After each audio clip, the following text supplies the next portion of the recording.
Okay, good morning, ladies and gentlemen, and good evening to those who are in North America, to our North American participant. My name is Julia Kessler. I'm a historian by training, specializing in Soviet history and Eastern Europe, and I currently work as a research associate at Prince Takamada Japan's Center at the University of Alberta in Edmonton, Canada. It's my pleasure to welcome you here today at our final presentation day of the 2022 Japan Canada Academic Consortium Student Forum, which is hosted by the Keiko and Charles Belair Center for East Asian Studies, Renison University College, University of Waterloo, in cooperation with the Prince Takamada Japan Center at the University of Alberta. I'm very happy that you all were able to join us today for this year virtual program, despite difference in time and your busy academic schedule. So the University of Alberta acknowledges that we are located on Treaty 6 territory and respects the history, languages, and cultures of First Nation, Métis, Inuit, and all First Peoples of Canada, whose presence continues to enrich our vibrant community. I would like also to invite our academic lead, Dr. Kimi Hara from the Renison University College, University of Waterloo, to have her own territorial acknowledgement. Hello, everyone. Greetings again from Waterloo, Ontario, from the Keiko and Charles Belair Center for the East Asian Studies, Renison University College, and the University of Waterloo. I would like also begin by acknowledging that we live and work on the traditional territory of the Atawan-Daron, also known as Neutral, Anishinaabe, and Haudenosaunee peoples. Our institutions are situated on the Haldeman Tract, the land granted to the Six Nations that includes 10 kilometers on each side of the Grand River. Our active work toward reconciliation takes place across our campuses through research, learning, teaching, community building, and outreach. As mentioned on Monday, it is our pleasure to host this JACAC Student Forum this year with Prince Takamado Japan Center at the University of Alberta. I know that the students have been working hard on their presentations on topics relevant to this year's theme, Japan Canada Peace and Security Cooperation in the Asia Indo-Pacific. Well, it turned out to be such an important time to think seriously about international peace and security. Well, we have a busy schedule ahead, and I look forward to your presentation. Good luck, everyone. Thank you, Dr. Hara. I want to proceed with saying that JACAC Student Forum is the largest annual project undertaken by the Prince Takamada Japan Canada Memorial Fund. It began more than 10 years ago. Over the years, it has been working to promote and encourage a movement of ideas and knowledge between the two countries, increasing students' awareness of current global issues and empowering them in the time of different crises. In the past 13 years, it has brought together more than 350 students from Japan and Canada.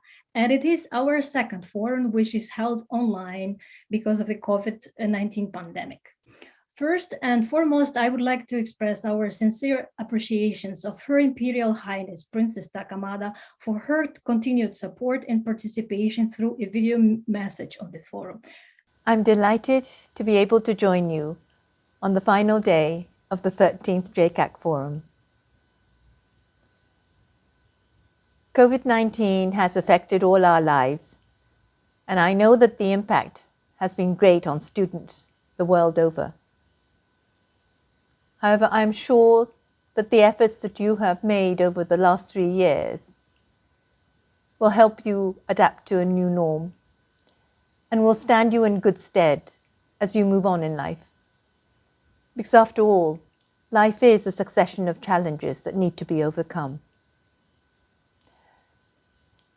We remain in the midst of a pandemic.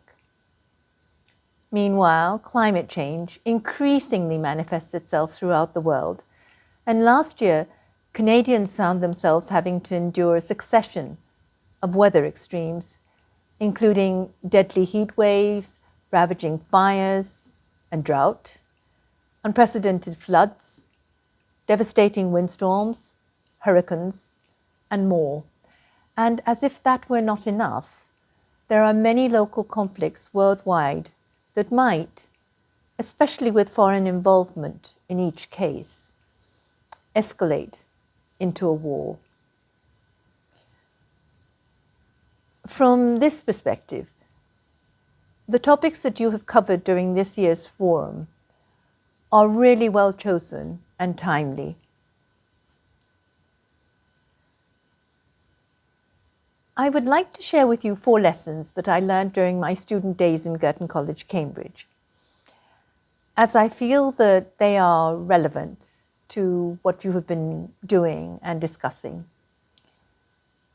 The 4 lessons are the importance of dialogue, the importance of respecting the person with whom you are debating or who has an opinion different from your own, the importance of standing in the other person's shoes or seeing things from a different perspective, and the importance of finding common ground. Now, when I look back, these lessons were learnt just by my living in college. And therefore, for you, especially in these COVID days, they may be lessons which you will have to actively seek out. My college, Girton College, has a very large dining hall with long dining tables and long benches.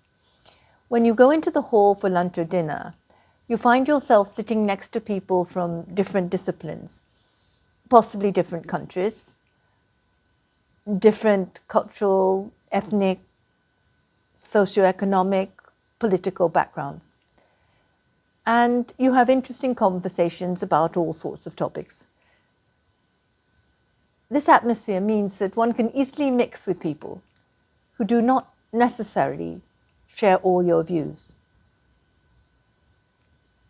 Girton College is also famous for its extremely long corridors, with one corridor leading on to another. Now, down each corridor, there would be around 10 bedrooms. And we shared kitchens, bathrooms and lavatories, utility rooms with washing machines and ironing boards. And in those days in which we did not have mobile phones, we shared one phone between 2 corridors.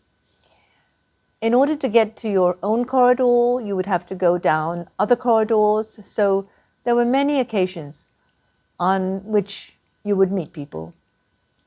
The more people you meet, the more chances you have of hearing different viewpoints. Of course, you might not agree about everything, and you might even decide to differ. But that is in fact one type of common ground. These 4 lessons are all concepts that you would have been putting into practice during this forum. And you might actually compare my college days with your own and say that the superior digital communication methods available nowadays does in fact allow you to keep in touch better. But do beware, as there may be a hidden trap there. The fact that communication is easier and more direct means that you take shortcuts, and important opportunities to learn and understand the broader picture might fall by the wayside. It is sometimes the time and space shared with people when exchanging views that allows us to really understand each other. I'm sure that you have had some really fruitful discussions at the forum. Now that you have this new network of friends spanning the Pacific and covering so many colleges, please do try to keep in touch with each other. And please remember, all relationships, be they between friends, new or old, between parent and child, between siblings, they all have to be worked at. And for that again, please remember the 4 lessons, because they're also the basis of all good relationships. Dialogue, respect, standing in the other person's shoes, finding common ground. You cannot really go wrong with them. And it is also the same between nations. Canada and Japan have long enjoyed a strong and steadfast relationship, but we must never take that relationship for granted. Now, you are our custodians for the future, and it is up to you to continue the friendship between our two nations and between our two nations and others. Please remember that these 4 lessons form the basis of harmony and indeed of world peace. I wish you all success for the future. I hope that one day our paths will cross and we will be able to meet in person. But until then, with different variants of the coronavirus lurking around, please do stay safe. We also would like to thank all of our sponsors, the Japan Foundation, Mitsubishi UFTJ, and JACAC membership universities. This event is also supported by the Prince Takamada Japan Canada Memorial Fund held at the University of Alberta. Without their commitments, this forum would have been impossible. And now I would like to give the floor to Ms. Yuko Shimizu, who is Executive Director of the Japan Foundation in Toronto. Minasama, Ohayo gozaimasu and good evening. My name is Yuko Shimizu and I'm the Executive Director of the Japan Foundation Toronto. This is my 3rd time attending the Japan Canada Academic Consortium Student Forum. I would like to thank our host, the Keiko and Charles Belair Center for East Asian Studies, Renison University College, the University of Waterloo, as well as the Prince Takamado Japan Center at the University of Alberta for inviting me back. Please let me briefly introduce the Japan Foundation. The Japan Foundation is a semi-governmental organization with a mandate to promote cultural exchange between Japan and other countries. Our mission is to cultivate friendship and ties between Japan and the world. Our headquarters is located in Tokyo, and we have offices in 24 countries around the globe, including our center in Toronto. Our programs cover 3 main areas, which are arts and culture, Japanese language education, and Japanese studies and intellectual exchange. For many years, the Japan Foundation has proudly supported JACAC Student Forum. The consortium's goal of promoting exchange between Canada and Japan is one that our foundation strives to foster. In the past, I've participated in the forum as a presentation judge, and I was fortunate to witness the brilliant discourse that flourished between students.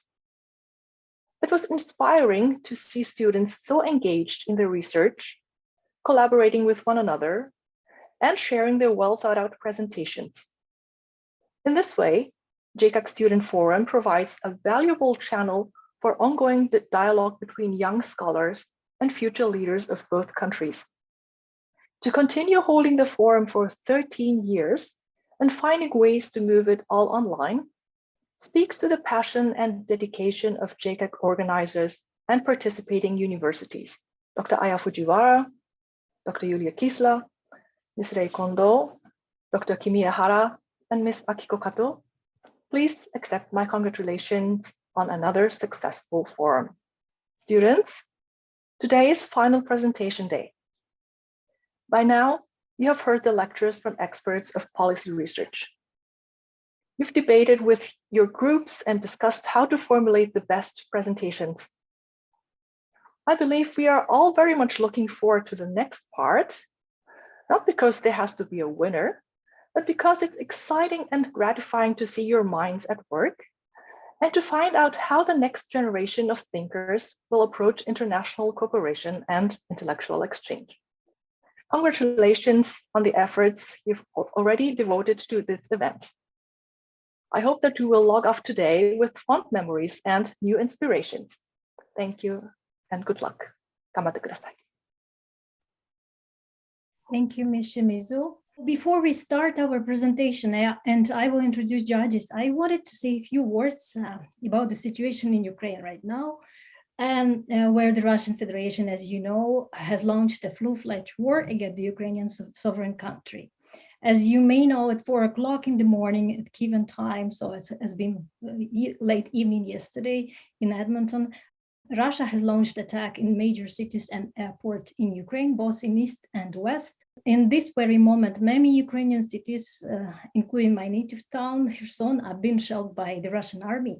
So in the light of this long-awaited security crisis in Europe, I think the theme of our this year's forum, which is Japan Canada Peace and Security Cooperation in Asia Indo-Pacific region, is more relevant than ever.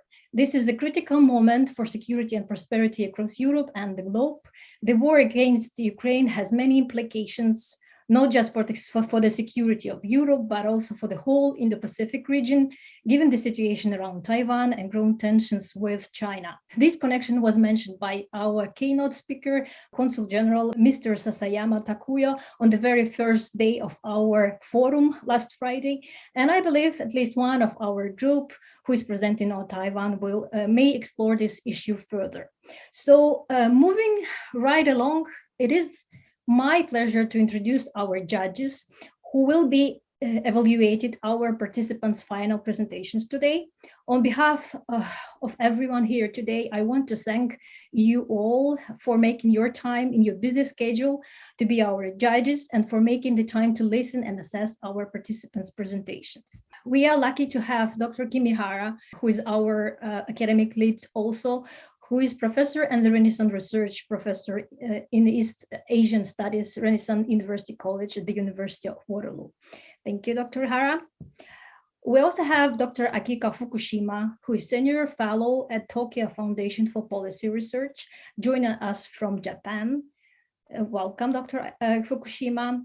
We have Dr. Olenka Bilash, who is Honorary Consul General of Japan in Edmonton, and who is also Professor of Department of Second Education at the University of Alberta.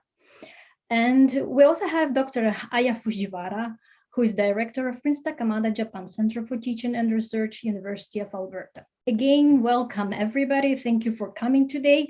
I know that our participants have worked really hard during this week to prepare for today's presentation.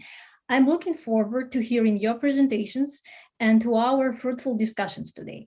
Good luck with that. We will have our first group presenting. This is a group 1 who has a title, Analyze on BRI FOIP Criticism and Improvements. Good morning and good evening. We are group 1 and our topic is Analyze on BRI and FOIP, Criticism and Improvements. And this is our index for the presentation. Since FOIP can be viewed as a reactionary initiative against BRI, I think it is important for us to first analyze what BRI is. So, what is BRI? BRI, Belt and Road Initiative, into global consciousness when Chinese leader Xi Jinping first proposed the Silk Road Economic Belt in Kazakhstan in August 2013. It is a hegemony foreign state project in China that covers 62 countries and lasts 150 years. It contains plans to build a maritime Silk Road connecting the South China Sea to the Indian Ocean and the Atlantic Ocean, centering on neighboring countries of China to make China a world-class power. The plan is to build a huge economic bloc centered on China by bringing logistics, energy, and industries in these regions together. I would like to introduce one example of what happened due to this way of developing infrastructure facilities. The case of Port Hambantota, Sri Lanka. As Sri Lanka is unable to repay its debt to China, China has decided to release Sri Lanka's land for 99 years. China charged Sri Lanka an interest rate of 2 to 6.5%. The deferment period was so short, the postponement of repayment was not heeded, and Sri Lanka was forced to lease the land as the infrastructure built with the loan was not profitable. Now I would like to see the way Japan and Canada have been supporting in the Pacific region. Canada has a history contributing to the Kingdom of Tonga. Canada's achievements are based on fulfilling the needs of the local people. It is important to connect with the locals and consider their needs when doing so. Japan has contributed to the growth of the Indo-Pacific region through its ODA, short of offshore development assistance. Japan has been prioritizing its own development and interest in ODA at first, but Japan has changed its policy to ensure that recipient country and other countries. As Japan and the world developed, Japan's cooperative system changed and improved, eventually growing to the point where it sought to establish a non-exclusive, comprehensive relationship for development and stability as FOIP. China's power is something that cannot be ignored. Both Japan and Canada needs to utilize their past achievement to cooperate with the Indo-Pacific region, including China. It would be desirable for Japan to continue to make the relationship between Japan and China a good one, and for Canada to actively enter the Indo-Pacific region. In direct response of BRI, Japan's Prime Minister Abe Shinzo established Free and Open Indo-Pacific, FOIP. It should be noted that the Indo-Pacific does not refer to India as a country, but the meaning of the Indian Ocean in marine space. In other words, the Indo-Pacific regional strategy focuses on international relationships between countries around the Indian Ocean and countries around the Pacific Ocean. The Indo-Pacific was reconceptualized as a new but highly artificial area connecting the marine space from the Pacific Ocean to the Indian Ocean and the continent bordering it. Originally, it was a policy that emphasized the exclusive cooperation structure between the US, Japan, India, Australia, Quad countries, but it stayed as political rhetoric rather than actual policies due to differences in positions according to each country's maritime policy. After their first attempt, Japan expanded their initiation from the previous 4 countries to the continental spaces, including Asia and Africa, laying the foundation for FOIP. 3 factors play a major role in the Abe administration's reconception of Indo-Pacific as a strategic space. First, in September 2010, a Chinese fishing boat and a petrol ship belonging to the Japan Maritime Security Agency collided in the waters of Senkaku. Since then, Japan has paid attention to China's offensive actions at sea. Senkaku is a territorial dispute area owned by the Japanese government. Japan, China, and Taiwan respectively claim their sovereignty over the area. This provocation led to increased awareness of threats to China in Japan. Second, Trump administration has rejected Trans-Pacific Partnership, TPP for short, which greatly affected the diplomatic relationship between Japan and USA, making USA's stance very unclear. Third, the scope of the redefined allies provides an appropriate direction for the private Japanese companies to find areas that can replace China, strengthening strategic partnerships with countries sharing similar issues. In the South China Sea, China unilaterally claimed 9 dash lines around the supplementary islands like this picture and constructed several artificial islands. Under these circumstances, Philippines brought the case to arbitration. At the court, China's claim and activities were mostly rejected. However, China still has continued illegal activities in the area, and also in 2018, China legislated the new Coast Guard law, which violates international law and greatly threatens peace and stability in the Indo-Pacific region. From FOIP's perspective, China should follow this decision so that in the Pacific area will be under a rule-based order. So, what can Canada and Japan specifically do to solve the problem?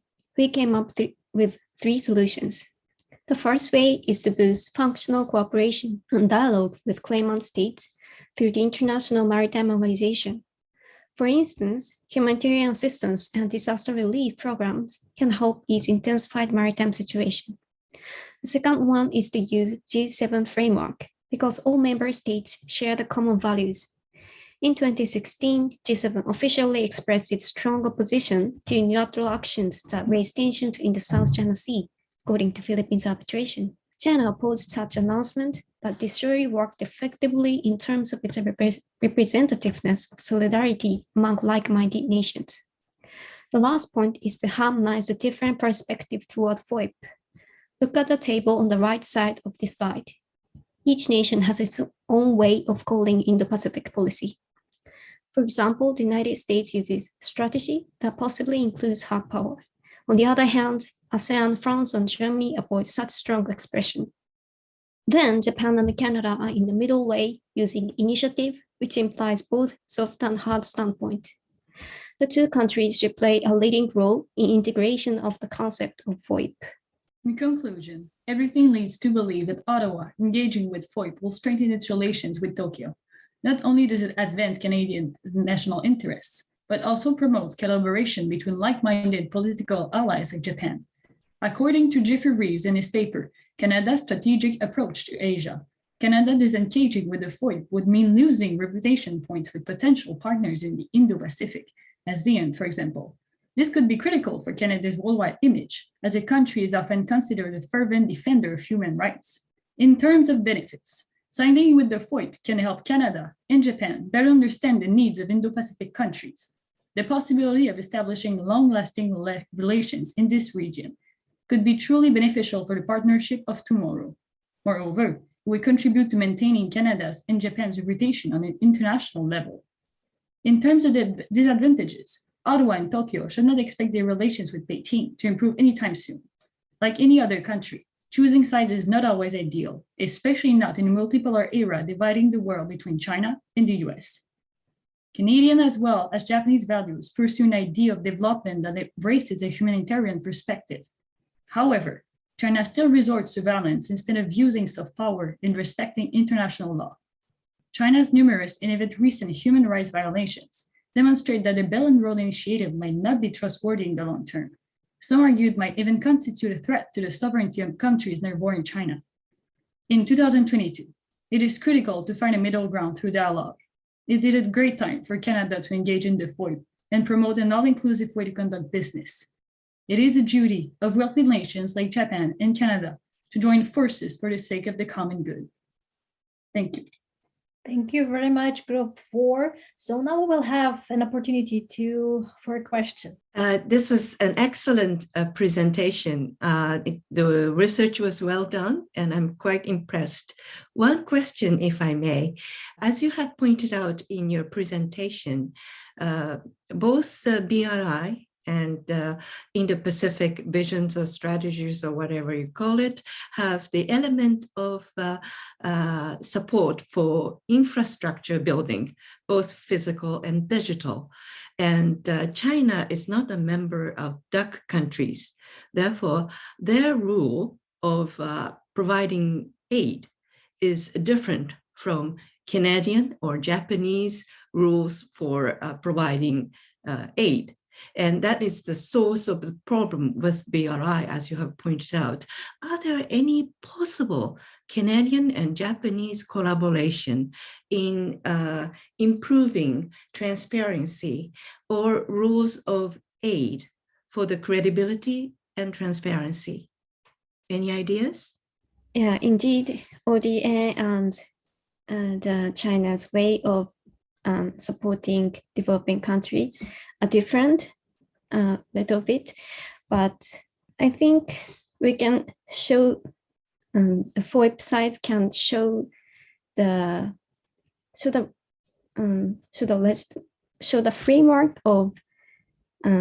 framework of supporting such countries and make a new law or something that such kind of thing at international conference or G7 framework. Excellent. That's the main point that we have to work for.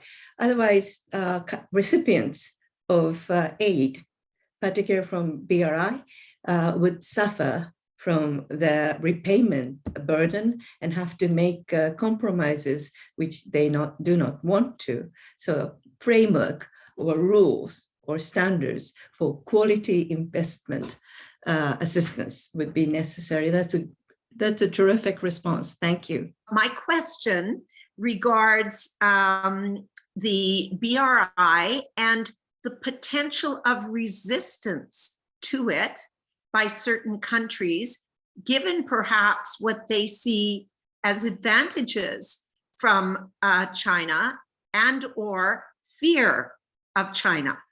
How would you respond to that?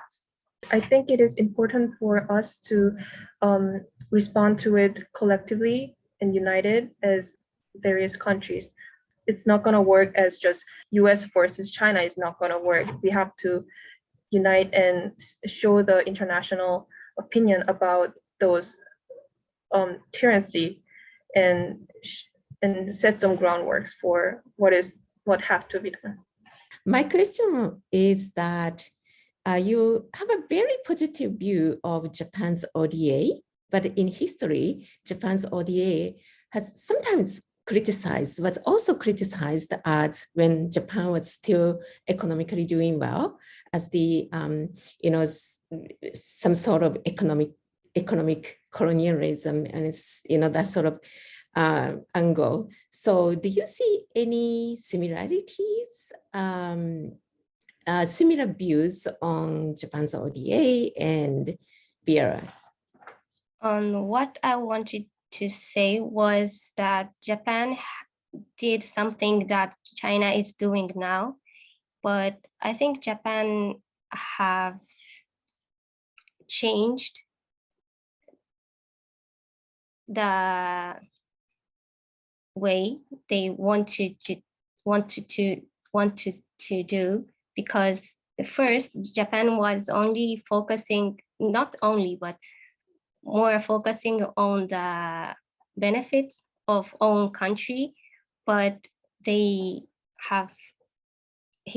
come over, I think, on some point, and Japan can teaching China that it is more effectively for your own country's developing, that should focus more on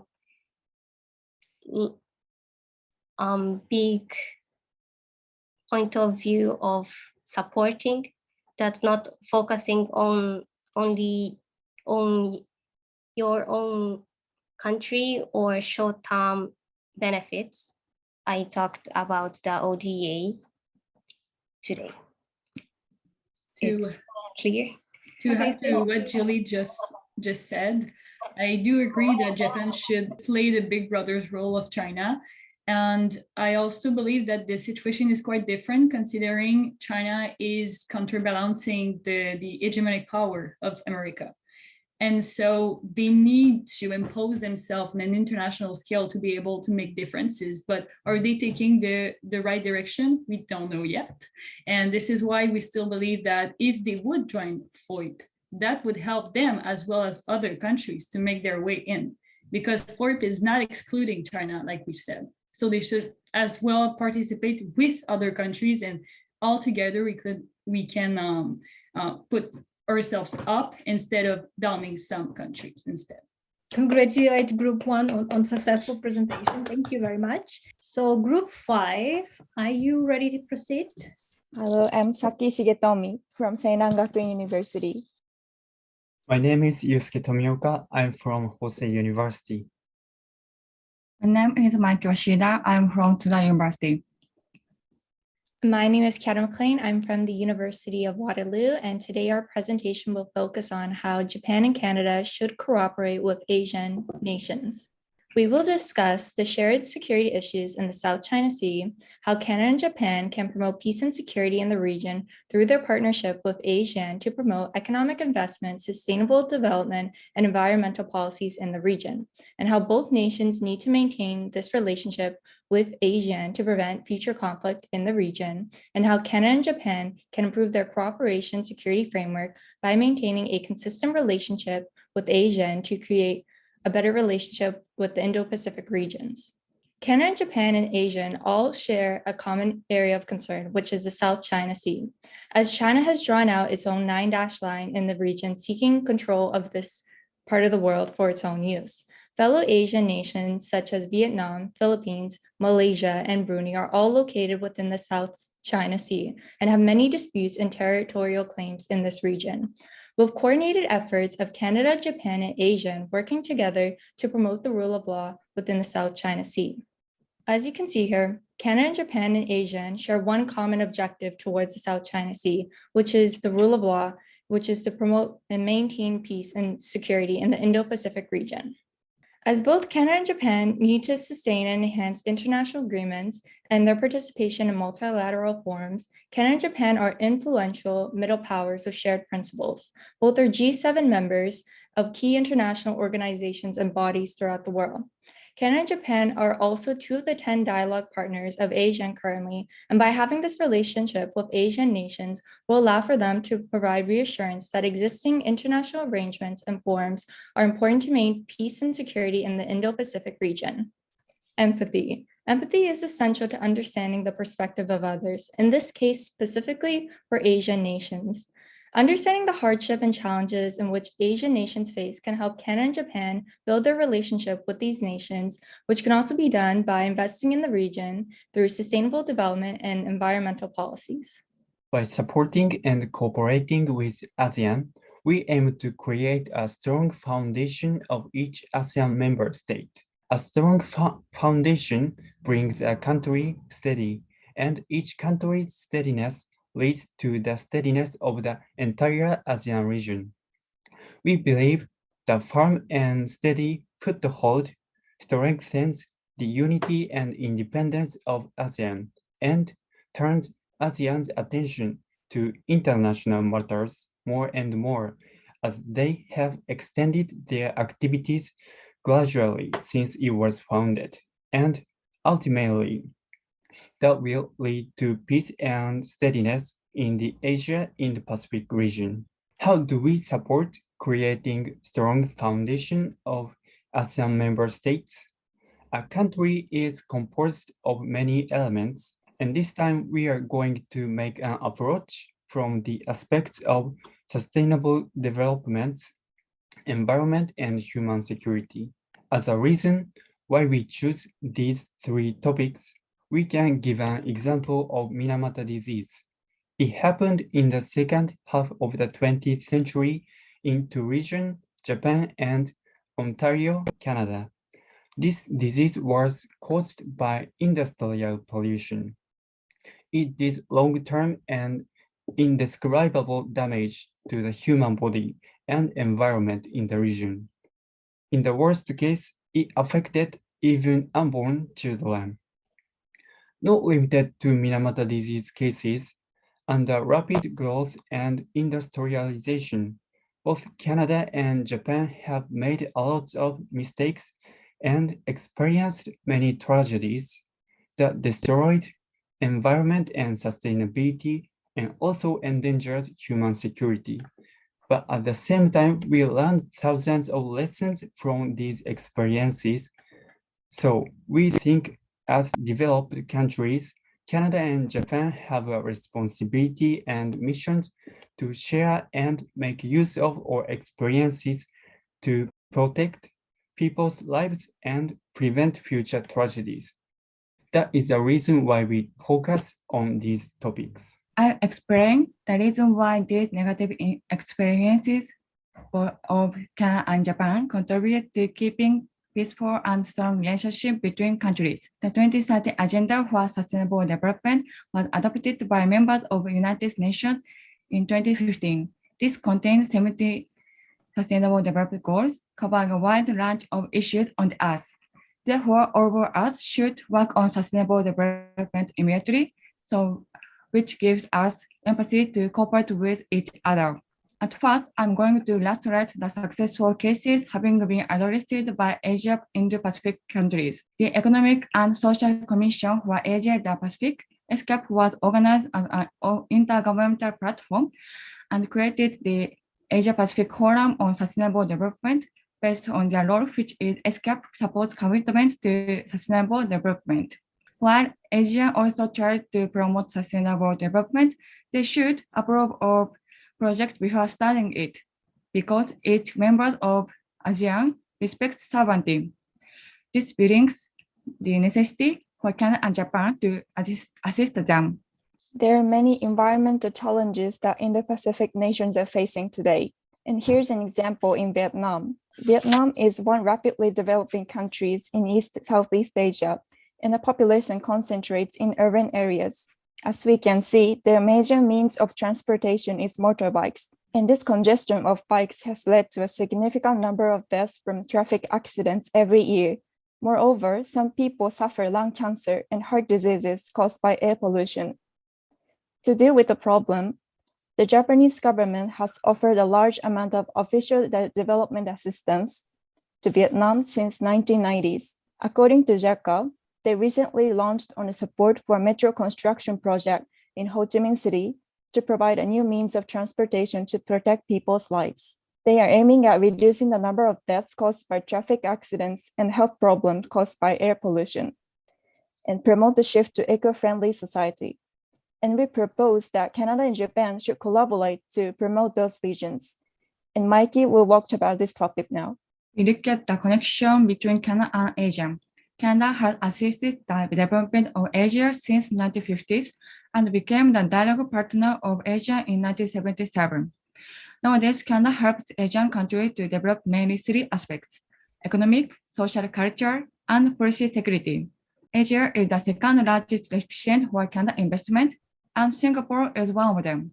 Besides, the Canada International Development Agency and Ministry of Foreign Affairs of Japan have had cooperation on official development assistance since 1996 for the purpose of keeping a close and friendly relationship. Nevertheless, compared with Japan, as we mentioned, there are less projects worked by Canada in ASEAN countries, especially related to sustainable development.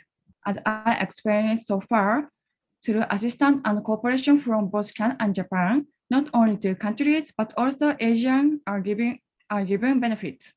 Canada and Japan share their experiences and knowledge and also work on some projects together, which enables them to build a stronger tie.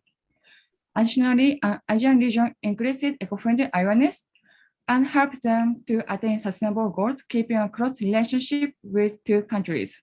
Here's a proposal that we want to share with all of you from what we discussed today. First, Canada and Japan should provide continuous support for Asian regions. Second, Canada and Japan provide mini-lateral agreement with Asian regions to create strong support for each country. And lastly, investing in sustainable development in Asian region has ultimately strong power to protect people's lives. So we should emphasize the importance of sustainability. And in conclusion, today we discussed the importance of promoting peace and security in terms of environment and sustainability of Asian regions. We hope that Canada-Japan relationship will be a promoter or role model of other countries in the whole Indo-Pacific when we act together in a more sustainable and eco-friendly way. Thank you very much for listening. Two questions.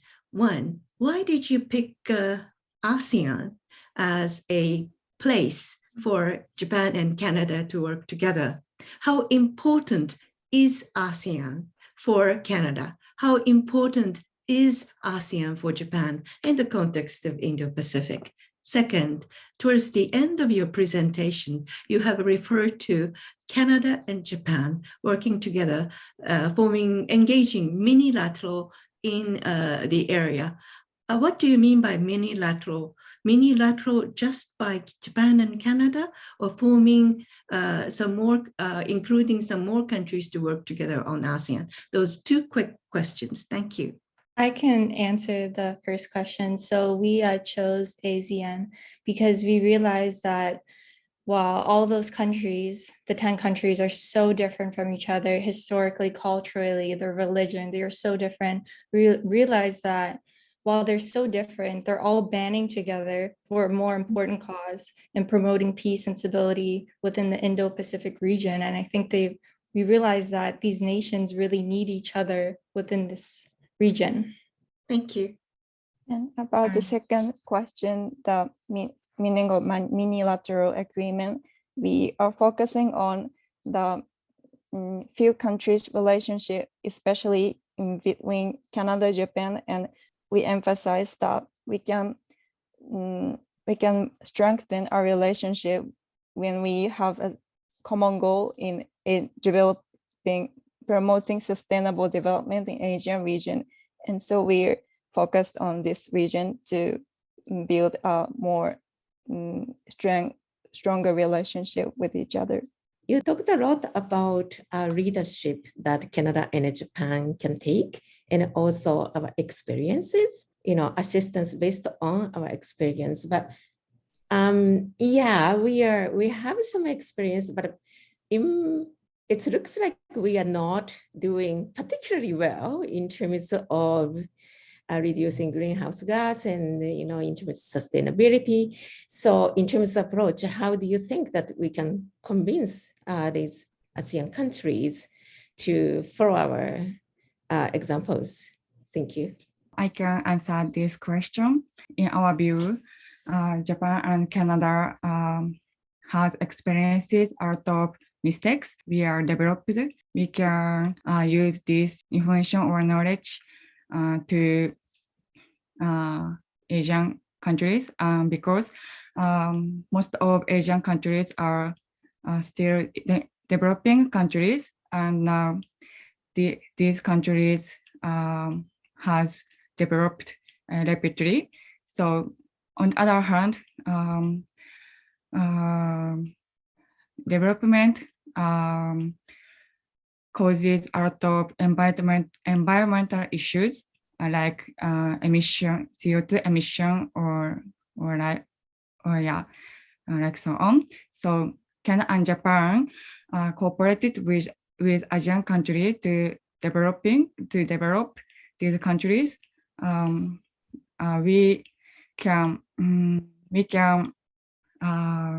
answer the big question, which is what we will do for next generation. It is enable to stronger and sustainable relationship between countries. Please join me in a round of applause for our group 5. Thank you very much. Well done. We are ready to proceed with the presentation from group 2. Hi everyone, this is group 2, and we're presenting on the Taiwan security issue and how we consider it's best to treat it. We want to start by quickly introducing the issue itself. And it all started after the Second World War when the new government of the People's Republic of China took over and the old Chinese government fled to Taiwan. At the time, the question was simple: which government should lead China? And then in the early 2000s, Taiwan changed its stance to promote its independence from the PRC as their own cultural and economic and political entity. However, throughout time, the PRC's vision was always that there was only one China. And that meant that Taiwan certainly was part of it, and that is still the issue today. Now, why should Japan care? Japan has many unofficial ties with Taiwanese government and would suffer from losing those said ties. One of them is a shared cultural interests such as music and anime in the younger generation. They have shared values in terms of politics, such as democracy, capitalism, and liberalism. Japan has also an alliance with the United States, which wants to maintain regional stability in the Indo-Pacific. On Canada's side, Canada has some official and semi-official ties with Taiwan, one of them being an official trade arrangement for the avoidance of double taxation and the prevention of fiscal evasion. Taiwan is also part of the APEC and a possible candidate for a CPTPP, which is in Canada's best interest. Canada has also ties with the United States, with the NATO alliance, unlike Japan. Since Canada also is a capitalist liberal democracy, they also share politic values with Taiwan. In short, both countries would lose a potential ally in terms of their own interest, be it political, economic, or even cultural. Losing such a partner would even hinder further plans for economic growth in the region. In September 2021, Taiwan submitted applications to join the Comprehensive and Progressive Agreement for Trans-Pacific Partnership, said as CPTPP, which is a free trade agreement signed by 11 countries and is to lower barriers to trading goods and services between member countries. In Taiwan, its economic level has been increasing and their GDP has been growing while the other countries, including Japan and Canada, are suffering to get its GDPs back to pre-COVID. One of the reasons they were able to maintain their economic level was because of their export value. It has been increasing, and in 2021, Taiwan reached the highest export value ever. More than half of their exports are electrical equipment, and due to the semiconductor shortage, which is still occurring worldwide, the values of semiconductors increased, and as a result, Taiwan, which exports them, became profitable. By accepting Taiwan to join the CPTPP, National Development Council Minister Kun Min-shin stated that they will likely boost 2% of their GDP. As I stated, the high-tech industry is well developed, especially in semiconductor and machinery manufacturing, occupies a certain position in the global market. At the same time, Taiwan's high-quality products can also enter CPTPP member countries and have the opportunity to become an international marketing brand. If Taiwan has joined the CPTPP, countries including Japan and Canada will have an opportunity to demonstrate leadership with the other major CPTPP countries.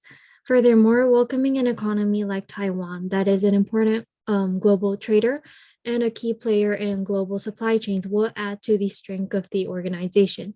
To sum up, what I think is needed for Japan and Canada to do at first is think together of how to deal with the situation where Taiwan is applying to join the CPTPP. Whether which decision is made, it will affect the future global situation, so it is important to have enough conversations behind the scenes.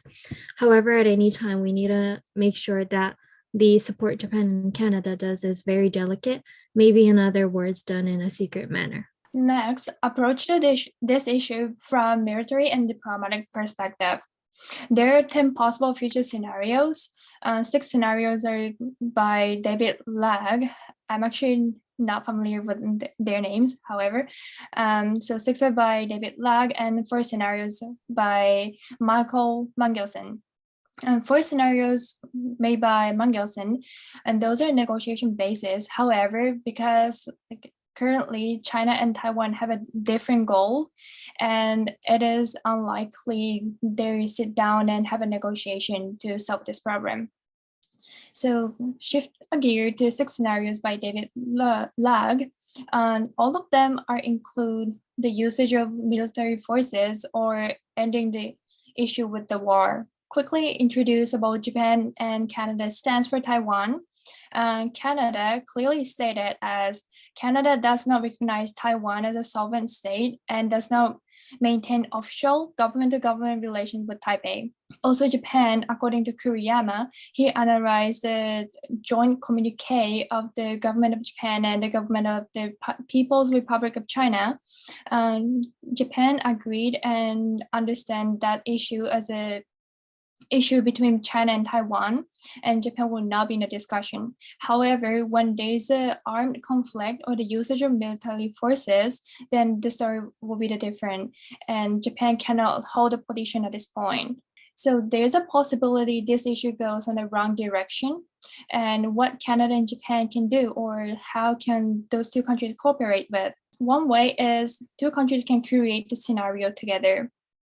The merit of this is the 2 countries can involve both countries' point of view, and by creating the detailed story and scenario, it embodies problem and how Canada and Japan should act to avoid a worst-case scenario. Furthermore, based on that scenario, 2 countries can set a red line. By doing so, both countries can be on the same page and also have the same definition, such as what specific Chinese act will be considered as the beginning of war, or when it's necessary, the 2 countries can put pressure on China, and by doing that with 2 countries will be merit, because putting pressure by 2 countries can be higher pressure than doing so by the single nation.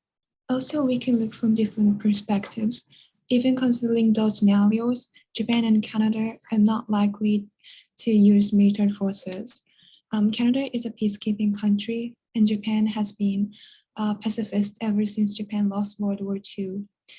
To promote Japan and Canada cooperation, we have to find non-military solutions so as not to provoke China. Canada is a founding member of APEC. APEC has 21 members, and their economies are responsible for more than 60% of global economic output and account for 47% of world trade. APEC has a broad agenda ranging from custom procedures women's economic empowerment, mental health, and clean energy, and so on. In this regard, APEC serves valuable roles as an incubator of ideas, and it's strengthening the connection between members. Japan has a huge military budget following the United States and China. Japan has contributed a lot to this Indo-Pacific region. For example, Japan is leading a free and open Indo-Pacific initiative. Japan has a capacity building country. In fact, Japan supports some Asian countries by sharing knowledge and technology related to defense equipment. Then what can Canada and Japan do to keep peace in this region? One is strengthening the Canada-Japan relationship using the platform that we have today, like APEC or FOIP. More members get benefits from this region, less likely to destroy peace and connection between the neighboring countries. And as I said, APEC members count for a lot of global economy, and no country want to lose this economic impact. And also Canada and Japan shared ideas and values, so we should promote rule-based international order without excluding some country, but should be more inclusive. So to quickly wrap up everything, we consider Taiwan is an important issue in terms of peace and security in the Indo-Pacific for both Canada and Japan. We think that the best way to deal with the issue is for Canada and Japan to think together of accepting Taiwan to join the CPTPP, make scenarios and red lines for the issue together, and to avoid military action to strengthen the relationship by keeping peace together in this region. Thank you for your attention. We are ready for your questions. Well, thank you very much. I've been impressed by this group and other group as well. Putting all the presentation together in such a limited time. I have tremendous respect to all your work. This topic is in a way very hot, especially considering what's been happening the last couple of days in the other part of your region continent in Ukraine. Yeah, give us lots of ideas to think. So you were talking about Canada, Japan putting pressure under certain circumstances, right? It wasn't clear to me under what circumstances you were talking about.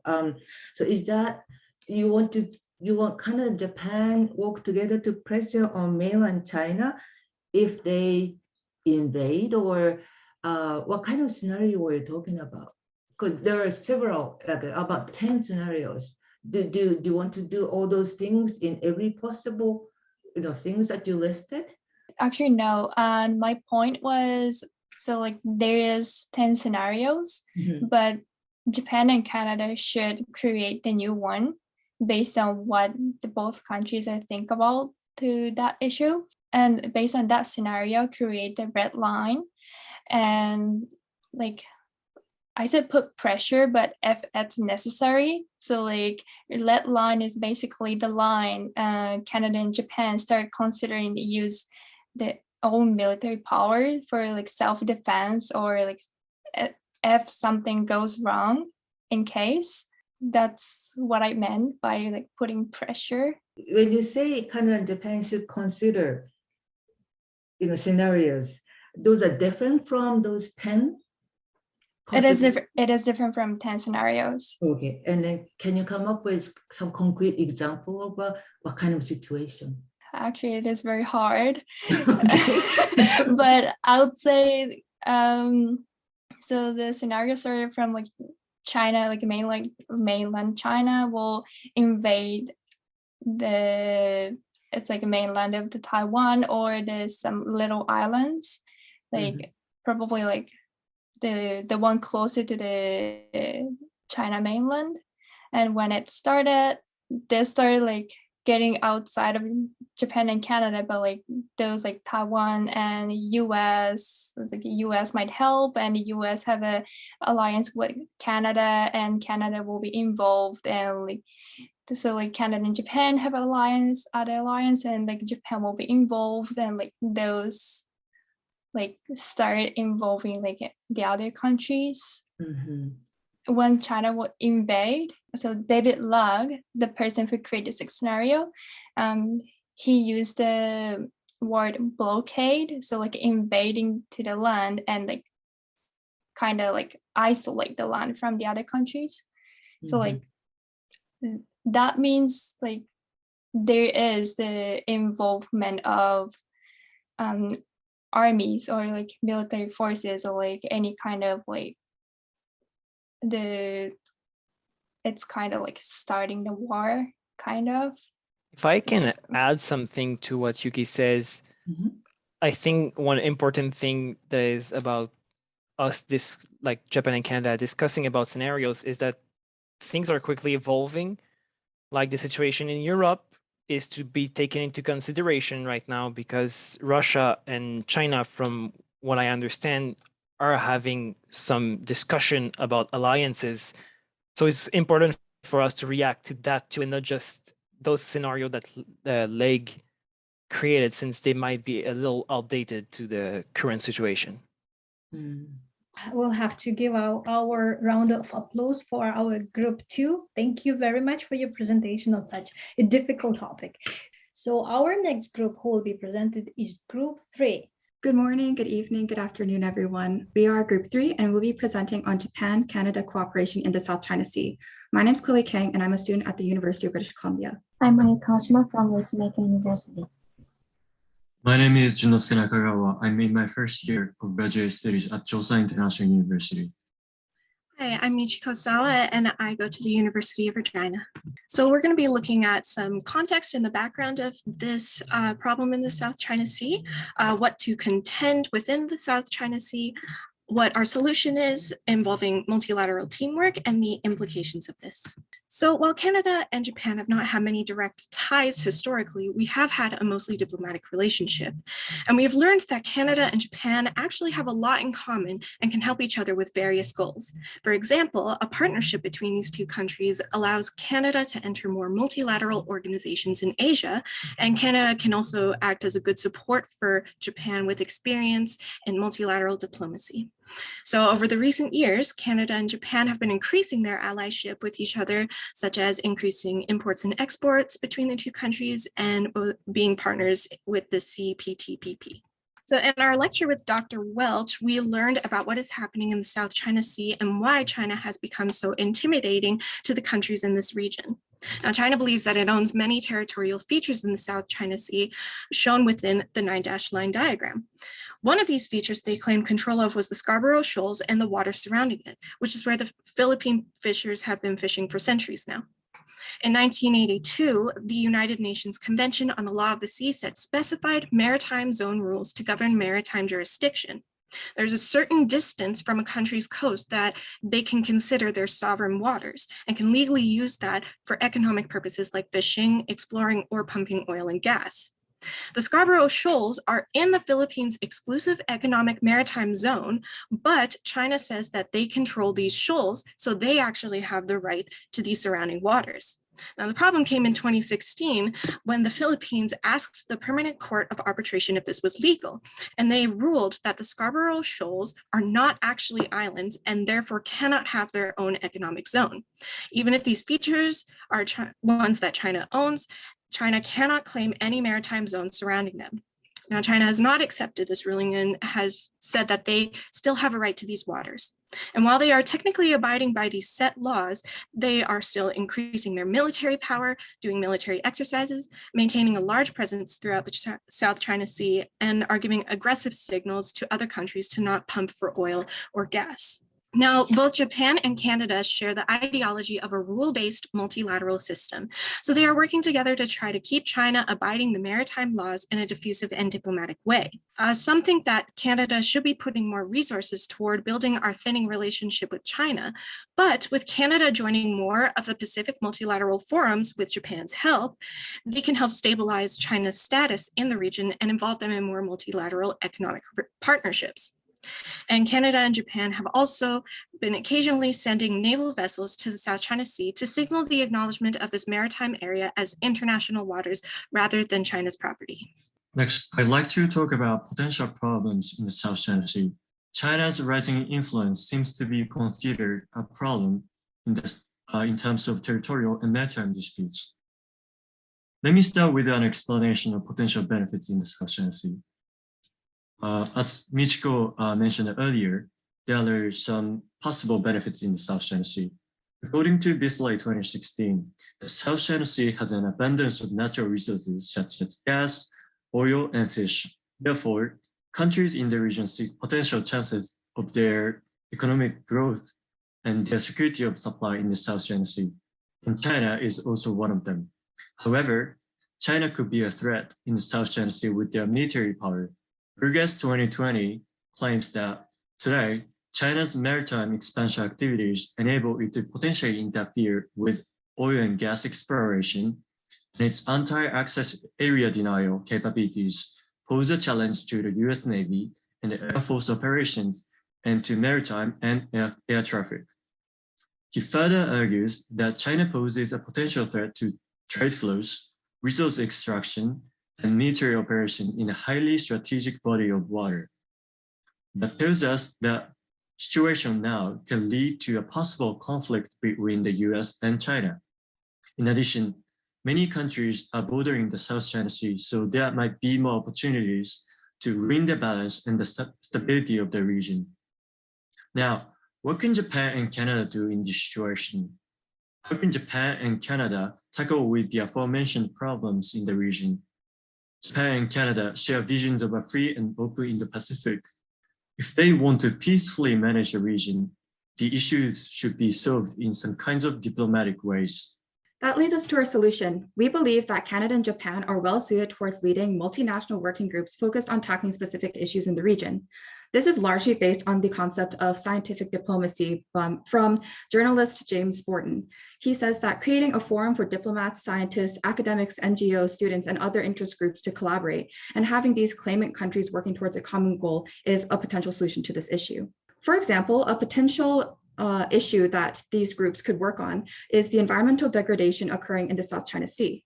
All these different claimant groups have the shared interest of benefiting from these natural resources. So therefore, they must have the vested interest in preserving and sustaining these resources so that they can continue benefiting from them. Focusing on this issue rather than having to deal with the politically challenging and charged issue of what territory goes to whom, by addressing this issue in this way, we can have fruits of multilateral efforts.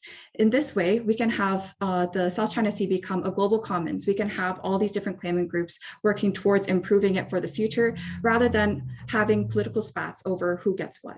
This really highlights the strengths of Canada. For example, we have a very high emphasis on diversity of culture and opinions. We have a very pluralist culture in Canada. We also have very large diaspora communities that often have ties to these different countries involved in the South China Sea disputes. We can draw from these similarities and backgrounds, as well as work on taking advantage of our differences to create teamwork, to really promote an environment where productive relationships based on mutual trust can thrive. This also plays to Japan's strengths as well. Japan has very strong trade relationships with both China and ASEAN and can act as a link bridging the economic interests of all parties. A former senior Singaporean diplomat was quoted as saying, "Of all of these ASEAN dialogue partners, Japan understands ASEAN the best." Furthermore, polls show that Japan is the most trusted big power among Southeast Asians. In summary, our solution would allow for regular contact and relationship building, not only between diplomats, but between academics as well through intellectual exchange. We would also give the opportunity to people closer on the ground, such as fishermen, such as students, such as activists, to be able to get their opinions out and make real influence on these big, large scoping policy recommendations. This would also foster an environment of cooperation rather than competition and can help create new narratives regarding the role of China in the Indo-Pacific, both domestically as well as abroad. In this part, I'll explain about the three parts. First is involvement. In fact, Canada and Japan does not have territorial rights in the South China Sea. However, peace and safety of the sea has some effects on profits of two countries. So both countries join several associations and keep trying to solve problems. Next point is making stronger cooperation. It is needless to say that strengthening of partnerships is essential when an emergency occurs. For example, lately Canada and Japan reaffirmed support for Ukraine amid Russian crisis. In their phone conversation, Prime Ministers of Japan and Canada said their governments continue to monitor the situation in Ukraine with grave concern. In this way, it is clear that both countries regard each country as an important strategic partner in the Indo-Pacific region. Last point is prudence. It means foreign policy affects domestic political situations. It is essential to pay attention to domestic political situations and analyze actions of each country and making an appropriate decision.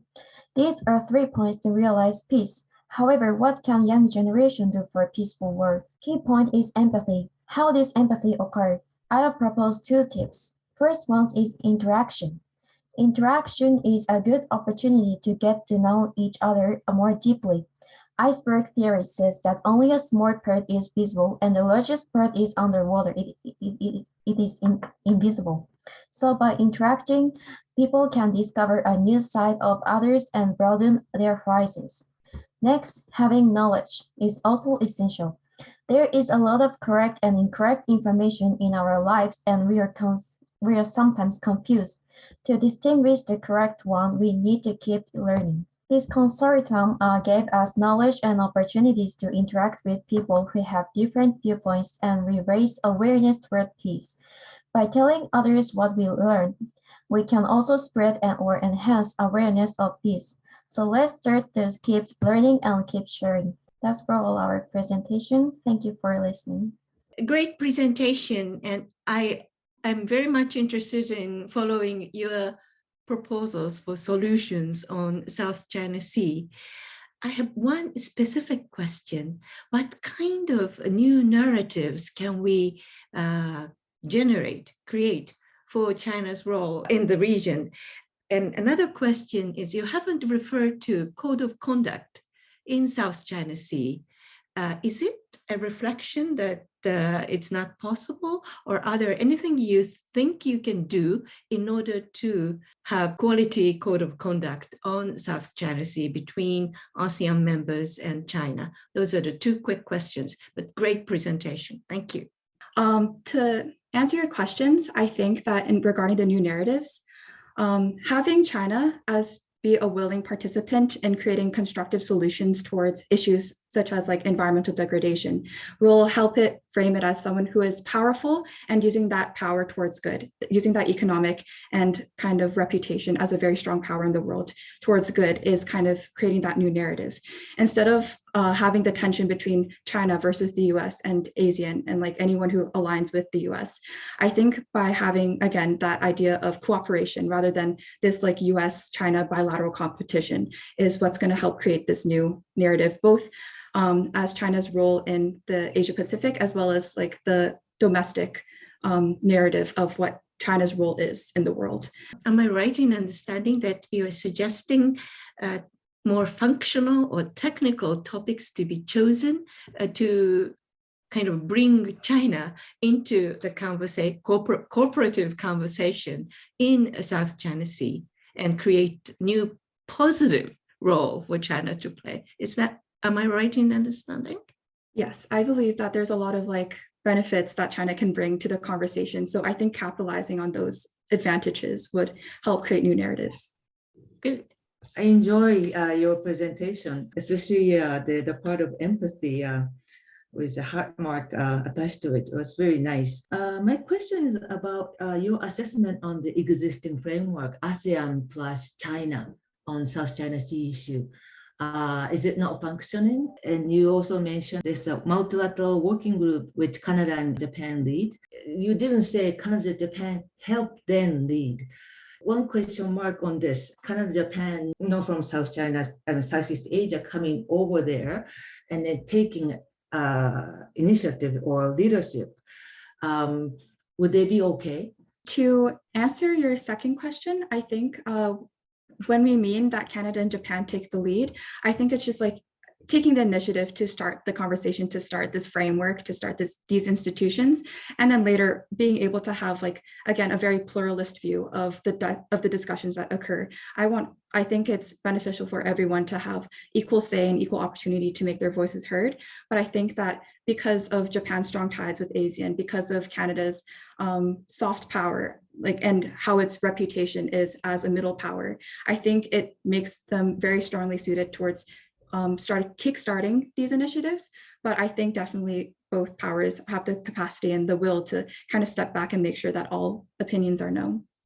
I was going to ask to other group as well, this word middle power, is that kind of common understanding among Japanese young generation that Japan is a middle power? Are they accepting the concept? Older generations seem to have a hesitation to accept that Japan becoming middle power. What is your, view, Japan being identified as middle power? I am not from Japan, but I haven't actually heard about the middle power kind of term before. I do believe that Japan, it plays an important role in a bunch of different scenarios, but Japan is also a country that seems to not be making brash statements or starting a lot of conflicts. It's more kind of like a passive kind of view. I would say that it seems on the surface that it's a more middle power kind of thing. And also, our militaries, Canada and Japan's militaries aren't as powerful as the United States or China's. So in that way, it's kind of like a step back. But also I know that Japan and Canada can do a lot, and just with cooperation and everything. So I see it as a surface level kind of thing where they're not trying to take over everything. Please join me on congratulations and a round of applause for Group 3. Thank you very much. Hello all, we are Group 4 and we're going to be presenting on the topic of climate change and refugees in the Asia-Pacific. I'm going to talk about how Japan and Canada responded to refugee issues in the past. I will demonstrate how Canada has been taking a direct approach to refugees, while Japan has been taking an indirect approach towards these issues. Canada's refugee acceptance rate in 2019 was 42%, according to the Immigration and Refugee Board of Canada. Meanwhile, the Japanese refugee acceptance rate in 2019 is 0.42%, according to the Immigration Services Agency of Japan. The actual number of refugees who settled in Japan is quite shocking. In 2019, 10,375 people applied for the refugee status in Japan, although 44 ultimately accepted. This graph that I have made sums up 5 years of refugee acceptance rate history in Canada and Japan. This information might let you think that Japan is not concerned about refugee problem. However, Japan was 5th largest donor in the world to the United Nations High Commission for Refugees. Japan donated roughly $124 million in 2019. As such, the Canadian government directly accepts the resettled refugees within Canada. Meanwhile, Japan takes an indirect approach to refugees by finding international aid organizations. However, Japan's low refugee acceptance rate may not be suitable for much longer due to the effect of climate change. Canada's success in handling a larger number of refugees makes it crucial for Japan to learn Canadian policy and work together in the future. So both Canadian and Japanese governments have recognized that climate change will result in destabilization and increased migration. In Canada, the International Government Page has recognized that climate change will be a contributing factor to increased migration, or we can refer to the Japanese Ministry of Foreign Affairs page, which acknowledges the importance of support for developing countries as stipulated through various international frameworks and the mitigation adaptation approach, such as COP21 or ongoing projects in Fiji or Palau. Before we move any further, we should define what we mean driven by climate-induced migration. So for the purposes of this presentation, following the Bierman and Boas definition in 2011, we'll see that we're defining climate events such as sea level rise, extreme weather events such as tropical storms, which force people with immediate effect to leave their homes. Within the parameters of this project, we're also ignoring the distinction between temporary and permanent resettlement because we're interested in the overall effect of destabilization. I really want to highlight here the unique vulnerabilities of the Pacific region. So you can see on this topographical map, which demonstrates the low-lying areas, which are especially vulnerable to sea level rise in green. By 2050, Myers estimates that approximately 43 million plus people in the Pacific and Southeast Asian region will be affected by sea level rise. For example, we can look at the case of Jakarta, which is sinking already and estimated to be 1/3 submerged by 2050. There's also particularly high vulnerability in river basins, which are also prevalent in this region. There are compounding effects due to sea level rise, which will ultimately result in a high risk of famine in large portions of the region due to destructions of crops and infrastructure. I also want to highlight that the current legal status of the persons affected by these crises who are most vulnerable have very marginal protections. There's no specific mandate under any international framework to consider these IDPs, which stands for internationally displaced persons or internally displaced persons, to be protected. We can already see this climate resettlement happening, so we'll turn to the case of Afghanistan. Now I'm going to talk about Afghan refugees as an example of refugee crisis. As you may have already known, the situation of Afghanistan has been unstable for a long time, and many people have been forced to leave their hometown or home country. Recently, not only the unstable administration, but also severe climate change forced people to be refugees or IDPs. It was expected that in 2020, around 6 million Afghan people became refugees or IDPs. And Afghanistan was the second biggest country that created refugees all around the world. A major factor in this is the severe drought Afghanistan is currently experiencing. This has led to famine and further inflamed the regional refugee crisis. Now let's look at briefly how Canada and Japan address the humanitarian crisis of Afghanistan. Especially since the regime change in 2004, Canada and Japan have supported the development of Afghanistan and taken different approaches to the refugee and IDPs crisis. For example, the Japanese government has donated to UN and Japanese NGOs and encouraged their direct activities in Afghanistan. In terms of Canada, unlike Japan, the government has been more active in accepting refugees from Afghanistan. For example, while Canada annually certificates much more refugees than Japan, Canada has accepted more than 7,000 refugees from Afghanistan since the recovery of the Taliban in 2021. The situation in Afghanistan makes it apparent that Canada and Japan have fundamentally different approaches to refugees and are unprepared for the humanitarian dangers of further climate crisis. Now Samuel will introduce how Canada and Japan cooperate against mitigate climate risk and refugee crisis. All right, so I'll be discussing how Canadian and Japanese cooperation is crucial to handling the risks of refugees due to climate change. Both Canada and Japan can adapt their current strategies concerning climate change to the Indo-Pacific. As two of the largest economies on the Pacific coast, both countries have the means to assist at-risk nations navigate the environmental impacts of rising temperatures. This should include both development aid and preparations to assist in the resettlement of displaced people. Together, both countries can provide a more comprehensive bilateral strategy to this potential humanitarian crisis. Canada has increasingly recognized the international risk posed by destabilizing climate. The government has dedicated about $5.3 billion from 2021 to 2026 towards loans and grants to developing countries seeking to construct projects that promote green energy and sustainable development. For instance, this has funded solar power plants in Vietnam. However, this is a global program and has yet to include any projects to address the symptoms of climate change. As has been discussed throughout this course, Canadian power in the Pacific is far more effective when coordinated with a regional partner. This is especially true given Japan's experience with infrastructural aid, specifically through the new Free and Open Indo-Pacific Initiative. While according to Bloomberg News, Japan has also committed money to climate financing, the Japanese government's current focus in the region is on promoting the 3 pillars of security, economic prosperity, and peace and stability. All 3 of these are threatened by climate change. The free and open Indo-Pacific includes many development deals where Japan will assist in constructing infrastructure across Southeast Asia. This should be expanded to include green energy and projects to protect vulnerable populations, such as seawalls.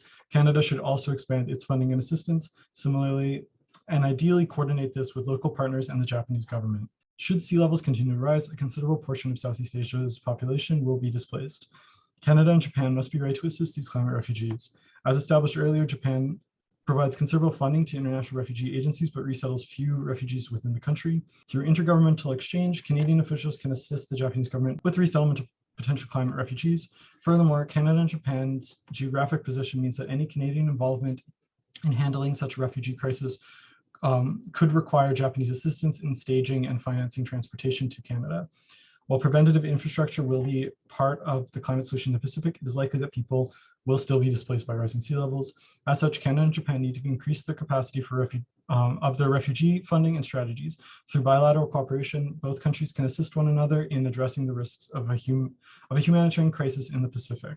Thank you very much for your time and attention. These are our references, and we'll now open the floor for questions. I think from your presentation, you are trying to deal with two different things, right? One is a collaboration for climate change, and the other seems to me like immigration policy. So you are trying to do two things at the same time. And you brought in Afghanistan, and Afghan case is, yeah, there are lots of refugees, but it's not necessarily caused by the climate change in many ways, those refugees. So I just wanted to make sure that, that connection, how in your presentation, those connections work together.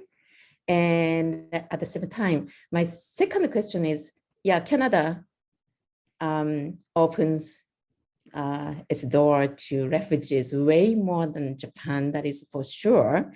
But at the same time, if we think about the entire immigration, Canada focuses on economic immigrants, and refugees are only like 15% or less, depending on the time. So what do you think about better policy between Japan and Canada to accept more refugees from other countries?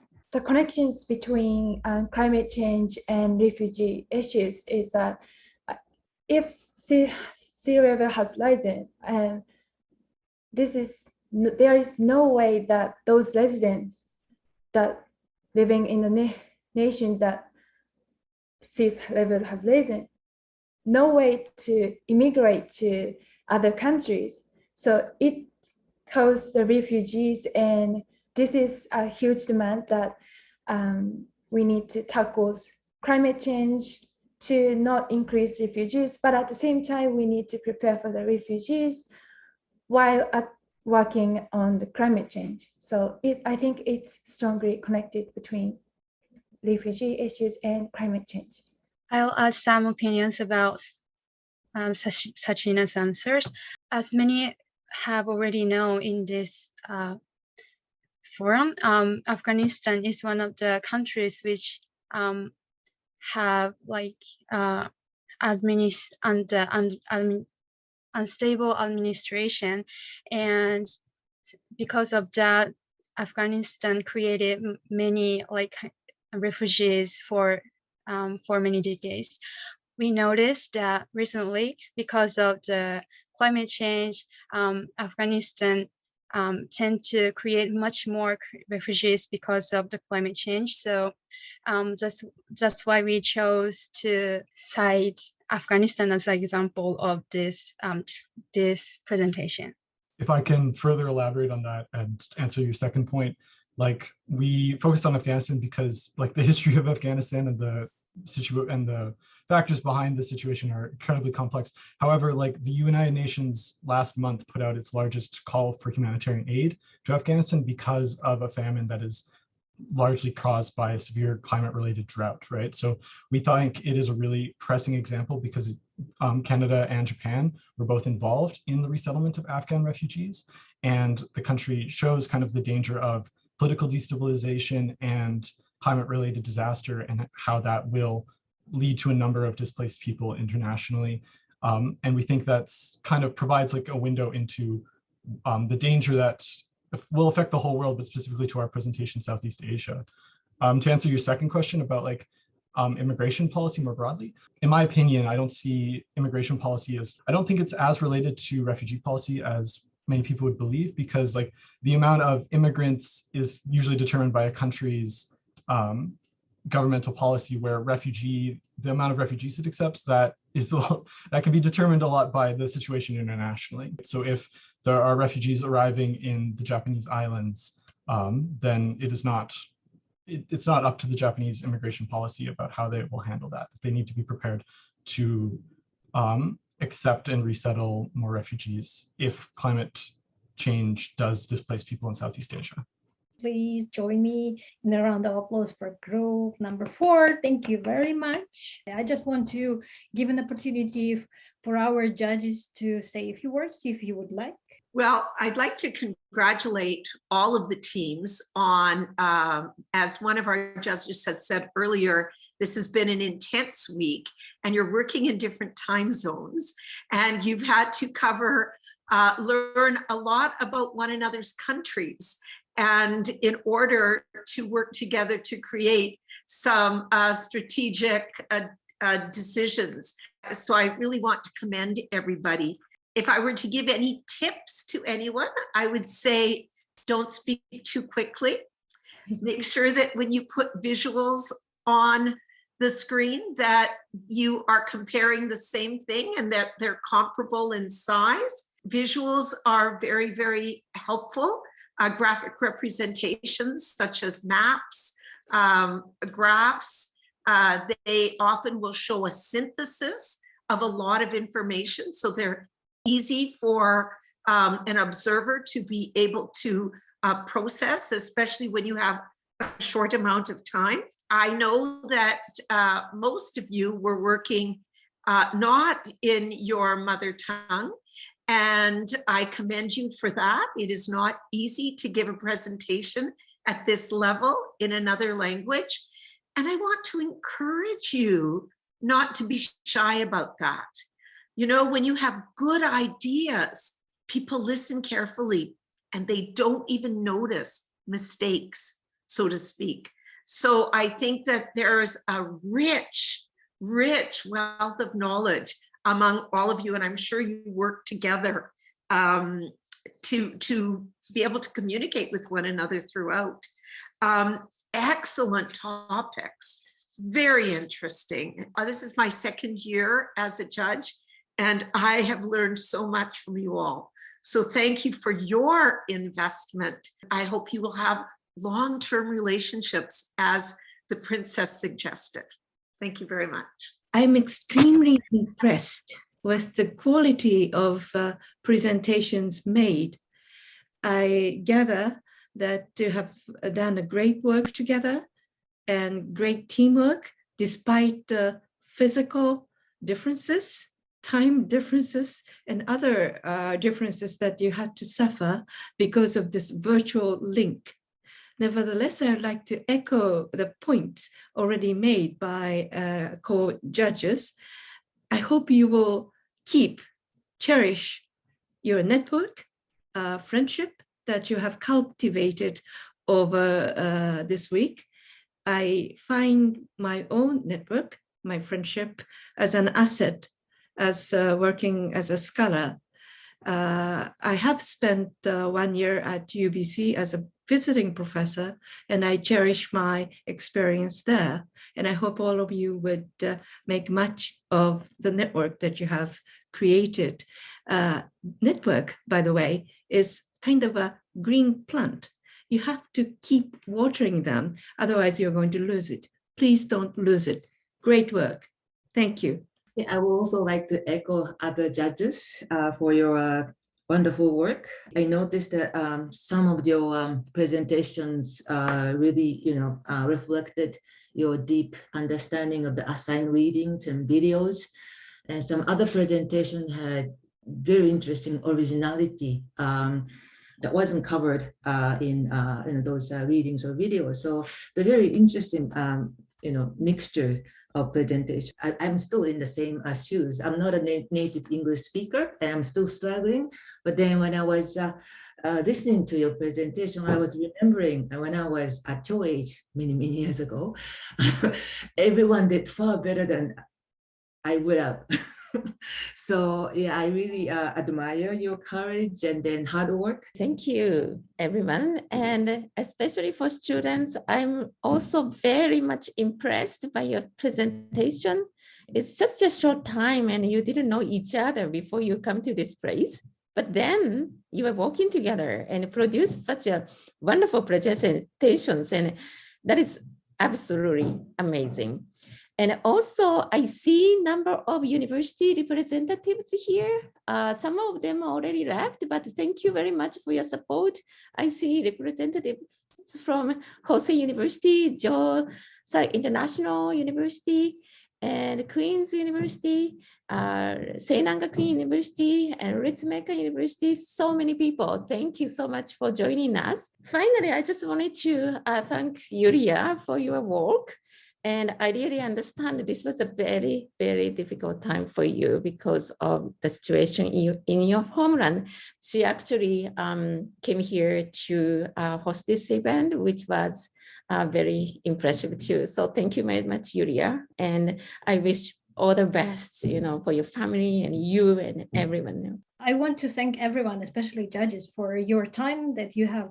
You found space and room in your busy schedules to come here and evaluate. And I just want to announce that the winners will be announced on our reception tomorrow. But I think it like in Japan, it will be the morning of Saturday. In our North atmosphere, I think it will be the evening of tomorrow at 5 o'clock. We'll have it in Gather Town. This is a new platform. It's more informal than Zoom. So we will have more opportunity for informal conversations.